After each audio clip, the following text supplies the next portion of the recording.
First of all, you did a fantastic job in this movie, so congratulations. When you found out that you got the role of Cedric, first reaction, freaking a little bit? No, everyone thinks I should have done. Well, maybe I should have done, but I read the book before the audition, and I kind of there wasn't any part of the character which I didn't think I could play. And the thing is, so that's probably, I don't know if that's arrogant or not, but it's kind of, but I just felt like quite at ease with it, and I went into the audition, to my second audition, really confident, like I read it in a day, and I just thought, yeah, I could do that. And so I went, and I think that confidence helped a lot with getting the part. And so yeah, I just really wanted to do it really well, because I'm still young and everything, and a relatively inexperienced actor, and because there's so many famous actors in it, and so yeah, I don't know. So I was just concentrating a lot, and I put quite a lot of work into it at the beginning, and so I ignored all my nerves just by sitting, looking at the script and reading the book like 10 times all the time, which was probably pointless. Well, no, I mean, let's talk about that, because here you are, I mean, just reading a little bit about you, you're a pretty well-rounded guy. You like music, you like sports, you obviously did well in school, I'm sure. Now you're playing this guy who is pretty well like you, I think. Yeah, I think I made most of it up. I think, yeah, especially like for the audition. Like, I was like, so do you do a lot of sport? Like, yeah. Like, sort of. I do a lot of pool, like darts, play cards. Hey, it works. But yeah, I don't know. Yeah, I don't know. Well, I hope I'm not that close to my character. I'd hate him. Like, I used to hate everybody like Cedric in my school, and that's why I hate. Like, they made me style my hair like Cedric in this interview. No, I don't care.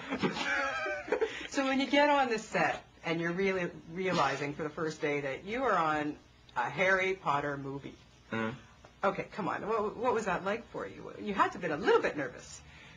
Yeah. Well, that's weird, because I started off doing the maze first, and so I was just with Daniel Radcliffe for about 2-3 weeks, and I was with the second unit, which is smaller. Like, it was quite a small crew, and just with Mike Neill directing it. And as Dan was doing school at the time, I was basically just sitting by myself for ages.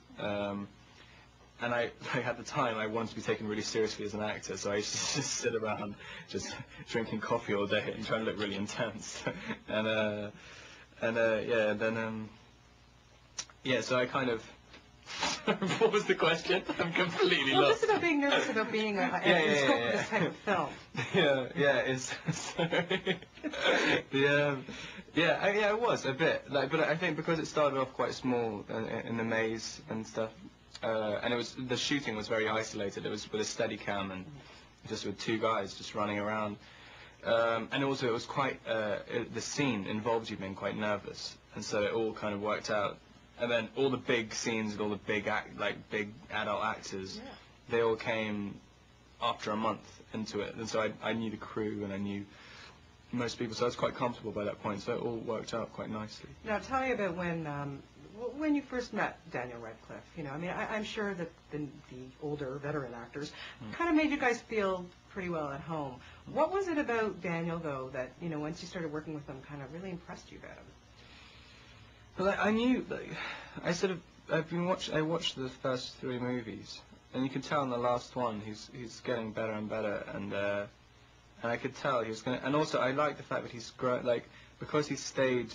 He's been consistent. Like, he hasn't been watching, like, I don't know, Johnny Depp or something, and then try to be Johnny Depp in the film or something like that, or something weird. He's been consistent in his character, and if he does that through all 7, that'll be really interesting. And I think I knew, because he's really good in this one. Like, I knew from the beginning that he'd be really good, and especially like when I was doing scenes like when he's holding my body and stuff, I was quite like moved by what he was doing, and and because he's not that young anymore, but like he was quite young, and I was really impressed by it. And he's and also the fact that he has to switch between doing school for 5 hours and then immediately get called onto set to do anything.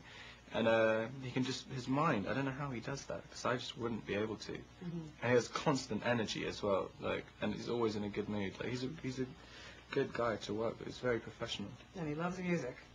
Yeah, he introduced me to a couple of bands as well, which I hadn't listened to before. Oh, that's pretty cool. Mm. And I know he's a prankster, but has he grown up? Did he pull any pranks on you? Not really, actually. Well, he might have done it. Maybe I just didn't notice. It's just like, yeah, I don't know. You were too into your character. Yeah. Take me back to the Yule Ball. Reliving that must have been just a phenomenal experience being on that set. Yeah, the set was incredible. The set was the most amazing set I think I've seen in it. It was the whole Great Hall covered in ice, and they just did it over like a week or something. They changed the whole Great Hall set. It was amazing. But yeah, just a little bit when I don't know. Yeah, you've seen it, haven't you? The when when we were coming out of the carriages into the snow and like walking into sort of the flame-filled courtyard. That was wicked. Like, it's exactly what you'd want to see at a ball. And yeah, but I think the Yule Ball is more attractive to all the people, the girls who read it. I never really thought, oh, I could go to the ball or something. Like, What, your prom wasn't like that at all? I didn't have a prom. I had but there are only 6 people in my year at school, and so like. I never went to school. But like, yeah. Well, you made up for it in this film. Yeah. It was nice. It was like my end of school prom. Excellent. Sort of. Now tell me a little bit about the challenges you faced doing the underwater scenes. That must have been really hard. Yeah, it was quite like, yeah, because even though in my press release says I'm really good at swimming and sports and stuff, I'm actually not. So I had to kind of get better at swimming very quickly, and yeah, just sort of holding your breath for 30 seconds or whatever seems like it's relatively easy, like if you're just kind of swimming around on holiday or whatever. But having to do it on cue, and when they say action, and you have to just swim from there to there, but you can't see anything. That's the annoying thing. And also you got to be acting. Like, it was kind of, yeah. There are a couple of times where you think you're swimming towards the diver with the breathing apparatus, when you find it's just like something in the water, and you're like, and you still know what to do, but they film your stupid face just like screaming underwater, And you're like, and then everyone starts laughing. It's just like, oh, great. No, you don't. Get me out of here. You don't have obviously a lot of scenes with Emma and Ron, but just tell me, and Ron and Rupert. I always call him Ron, and I don't know why, but anyway, and Rupert. But tell me a little bit about your impressions of them too. You know, just being with these people who've been in these films all along, meeting them, and what it was like meeting those two. Yeah, I thought they were really cool.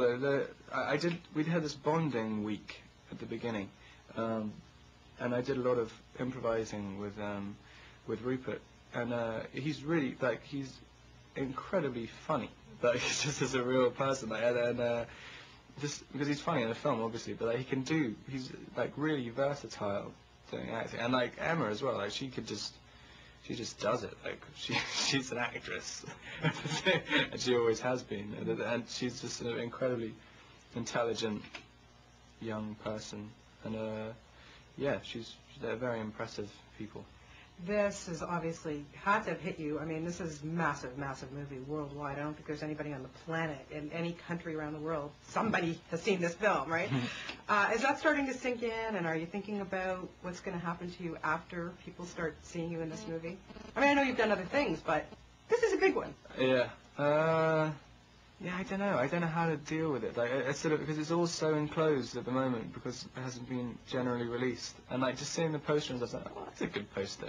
But like, you don't really think about it. Just strangers seeing it, going, hey, that guy on the poster. Like, it's kind of, I don't really know what it's going to be like at all. Mm-hmm. Are you ready to take the leap to North America and possibly start making films there, or what's your goal now? Well, I've been staying in LA for a little while, and I'm going back in a couple of weeks. But yeah, I got an LA agent the other day, so yeah, so hopefully something will happen. Well, I'm sure we will be speaking to you again. You did a wonderful job in this, and keep up the great work. It's lovely to talk to you. Thanks. Thank you. Nice to meet you. Nice to meet you.